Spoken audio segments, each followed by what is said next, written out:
গাজীপুরে যৌথ বাহিনীর অভিযানে এনামুল হক মোল্লা সহ 7 জনকে গ্রেফতারের ঘটনাকে ভিন্ন খাতে প্রবাহিত করার চেষ্টা চলছে মন্তব্য করেছে সেনাবাহিনী।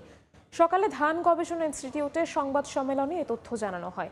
সেনাবাহিনী জানায়, গ্রেফতারকৃত এনামুল হক মোল্লার বিরুদ্ধে এর আগেও বেশ কিছু অপরাধে জড়িত থাকায় থানায় অভিযোগ দেওয়া হয়। সুনির্দিষ্ট তথ্যের ভিত্তিতে এই অভিযানকে যারা প্রশ্নবিদ্ধ করছেন তারাও এই চক্রের সদস্য।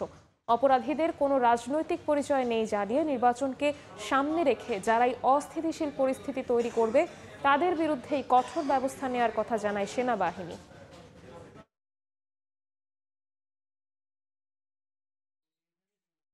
ওয়ারেন্টভুক্ত আসামি এবং শ্রীপুর এলাকার ত্রাস, অবৈধ বালি উত্তোলনকারী ডাকাত দলের সর্দার এনামুল হক মোল্লাকে তার নিজ বাসার পানির ট্যাঙ্কের ভিতর থেকে গ্রেফতার করা হয়। একটি মহল এনামুল হক মোল্লার গ্রেফতারের বিষয়টিকে রাজনৈতিক রূপ দেওয়া সহ উদ্দেশ্য প্রণোদিতভাবে ভিন্ন খাতে প্রবাহিত করার চেষ্টা চলমান রেখেছে।